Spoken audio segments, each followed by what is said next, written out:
It's gonna be then and now. Okay. All right. I'm gonna be talking about certain topics. We'll just go back and forth. Okay. Okay. Let's start off. Quality of startups then and now. What was it like then in 2012 or even before that? What was the startups ecosystem like? And what are the quality of startups? When I say quality of startups, what are the ideas? What are the problems people are trying to solve? And then also let's compare it to now. Let's start then first. Quality of startups back then, 2012 era, during our rookie season. Okay. So basically, startups look like they were all crazy. Like there was no industry, right? Like there, like obviously like the whole thing connected was tech, right? So a lot of general websites like tools. You know what's funny was e-commerce wasn't even praised. Right. FinTech wasn't even there. Yeah, and when really that's where it should have been. I thought, in my head, that should have been the main primary investing, but it went to a lot of random things like a lot of Web 2.0. Big was really like localization, hyper localization, and like those kind of things that are, I don't know whoever fed them that information, but that was like the things that were getting funded. The funding sizes were a lot smaller. Yep. We used to have parties. Dude, we celebrate a $30,000 to $50,000 check, and we felt like we were the shit. Yeah. Like I think at the time, Idea Space was giving like $20K, $10K. Yeah, $500,000 right? Yeah, $10K US. Yeah, and then Kickstart was doing $1 million pesos, right? And if you were like the winner, you're like, oh yeah, we're the shit. Parties, everyone's buying swag. Yeah. And I'm the party guy. Yeah. I was the party guy. Yeah. I mean, we don't party every day, but it's like that was my start. Looking at the founders, right? Like now looking at the founders, when I was around them, and including myself, right? I don't want to say I was the different one, but we didn't know the foundations of business. No. Right, at all. We were absolutely clueless. I think that, a lot of accelerator programs, incubators, they were focused morely on just the pitch, on just getting the seed funding or the pre-seed funding. Right, in that regard. So there were no Series A's because it was fed to us from Silicon Valley that if we put together some really nice slides, right, you'll get funding. Then you'll get funding, right? And what was never told to us as early startup founders that's not really true, right? Like the reason why you should create a startup is really to do business. It's to start a business, exactly. Right? It's entrepreneurship. And the funny thing is we made startups, but no one made businesses. Yep. Back then. No, or we tried, but the quality of startups, like barely any startup was an actual business. Correct. Because they were just startups. A lot of the founders also. So we're blend this in as quality of startups and quality of founders. Yeah. Back then, right? A lot of founders, I remember, were more geeks, more devs. That's right. Rather than business people, right? The other thing that was missing back then, the quality of startups is, dude, we had no role models. Yeah, none. We had no standard of what a successful startup was from a local perspective. Yeah. We were looking at, everybody wanted to be the next Facebook. Everyone wanted to let's create our own Twitter. Yeah, let's create our own PayPal. Yeah, there was like no unicorn to look up to. I mean, there were like some small win. No, there was a Dado Banatao. He was the OG, but how can you relate to that if he wasn't even here? Exactly, right? Like if he was here, like talking to us, it's like, Chris, that's probably the wrong thing to do. Right? Or Ron, you probably shouldn't do that. Yep. We made so many rookie mistakes, and if there exits, they were too few and far between. Nobody had the formula. And the other thing that I remember, bro, the type of problems we were trying to solve, right? Again, the type of problems were so small. And the TAM, we weren't even taking care of the TAM. I was like, for me, example, I wanted to solve the guest listing problem of nightclubs in Metro Manila. I thought that was an awesome. I know, but I wouldn't do that. I was like, I could always get into any club and just call Ron up. What's up? And that was it. And I had the boss like, I'm gonna create a website and eventually an app to make that work. Yeah. That was so minute. Yeah. That, that's something that eventually got funded, right? But I kept pushing, right? Wasn't a dev. I was one of the very few non-dev guys that actually got funded there. But imagine the ambition of problems that were trying to be solved. The first big swing that I actually saw in the startup ecosystem, and I want to get your take on this, was when Rocket Internet started coming in. They tried to do Zalora, Lazada, right? They were in my space. I was right? all, Yeah, and I should be the most qualified to talk about. Yeah, absolutely. And they bring in all these consulting guys, the Brian Cruz, the Paulo Campuses of the world, right? But there was no ecosystem. What was that like from your perspective back then? Okay, so before you can get a junior developer before Lazada, you can get a junior developer for like $15K a month, and you could actually get a senior for 30. What? 30K a month. What year is this? This is 2010, 2011. Fuck. 2011.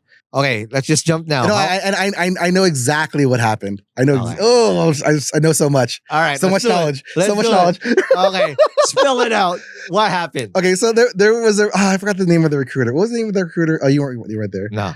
Okay, but we like developers. We were on like forums and boards. Particularly, I was part of the PHP user group. Okay, right. Forums. That was the predominant stack back then. Yeah, it was fun. I used to argue with RJ David. I didn't know him at first, but I was like, "Who's this guy?" But I'm also fresh from the US, and we used to argue about code all the time. Well, that was awesome, right?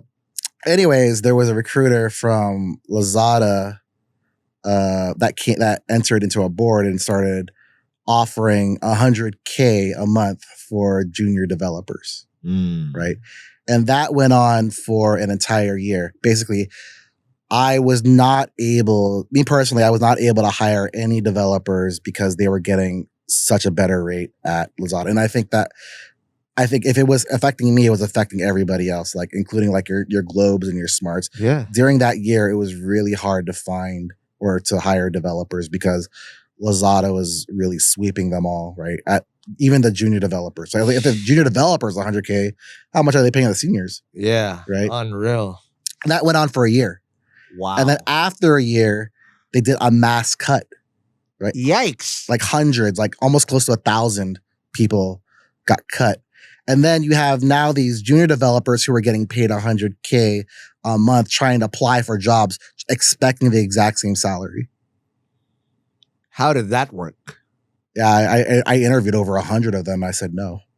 Oh my! I mean, I'm willing to pay like at that time. I was like still willing to pay like $100K to somebody, but they got to be really good, like CTO level. How are they skills wise? Huh? Skills wise? No, they're terrible. I mean, they would be okay as junior developers, but not for the $100K salary. So there's a difference. Like for example, if you're a developer and you make mistakes, right? Then we look at your salary. Oh, it's okay because he's not getting paid a lot. But if you don't know what you're doing or you're not committing enough code and you're getting paid this much, then that's when you're in a position of getting, released or fired. Right. Right. So that's basically how I grade things. Like, so there's some developers where, they make some mistakes, but then I look at their salary, like, okay, well, it's tolerable based off of his pay range. Right. But these guys, like, they couldn't even pass the test. Oh no. I didn't hire any of them. They weren't worth it. So, but they were so avid and you have a lot of pride if you're like ex Lazada, right? Like, you should get paid $100K. People flex that shit now on LinkedIn. Yeah, X I was whatever. like, well, X whatever. not with me. You can look somewhere else. I mean, I'm right. like seriously, like, because I didn't even pay myself $100K a month. So if why would I pay you $100K? I have a question now. So of course we're gonna go through the now. Yeah. But what do you think were the catalysts, the biggest things that worked well in Startup PH that really prepped us from? Because I look at that era from 2012, 2013, all the way to probably 2015. That was just early times. The biggest, our North Star, like everybody wanted to be like them, was Caliber. It's like those guys, YC, they were creme de la creme. Everybody wanted to be like Caliber, right? And again, there wasn't Series A's being thrown out, but there were foundational pieces, and I think I remember Paulo Campos talked about this, that when they built Zalora, there wasn't logistics, there wasn't COD. Mm. Everything had to be built from scratch before Lazada and Zalora can actually thrive. What were the foundational pieces that built this ecosystem to where it is now that you've seen over the years? Yeah, I think Payments. like you're talking about like industries. Yeah, industry. No, the whole or whatever. It's like startup, not startup PH like the community, but like the whole startup. Yeah, the whole start in the Philippines. Woo. Payments is one. Yeah, payments. Easy. Number one. I mean, there hasn't been a lot of startups in. I mean, there has been in logistics. Yeah. But I would say that that's also very integral. Yeah. Of course, e-commerce, right? Honestly, those were like the winning factors, back in those days, because those were still the practical startups. And you can easily tell who actually started and really broke those ceilings. For example, in transportation, who broke the freaking code? Grab. Yeah. They weren't the first. Our guy Mike Ngodi was trying to freaking do that shit. Oh yeah, right for the longest time. But it was Brian and them who really broke the code. That all of a sudden, ride hailing works in the Philippines. Yeah. Right. For e-commerce, easy. Right. Zalora, Lazada, you guys in Galleon. Right. And the like. All of a sudden, this can work. Yeah. Right. And of course, payments. The OG of all OGs, my Ninong, Dragon Pay. Yeah, right. No, dude, they were doing this shit before all these other. What we're seeing now in all these fintech products, that's right, are now 3.0 or 2.0. Mm-hmm. But before that, the one thing that made you pay online if you didn't have a credit card, that was really the only option. Right? Dragon Pay. Yeah, Dick Chian, shout out. Yeah. And now again, these are the giants that literally we built on top of. Because what we're experiencing now in the tech ecosystem, if these guys didn't put the foundations, we have nothing. Oh, absolutely. Right? Okay, so walk me now through the quality of startups that you see. Being the lurker in Startup PH.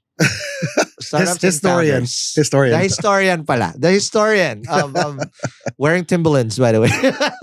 The historian, the most swaggy historian.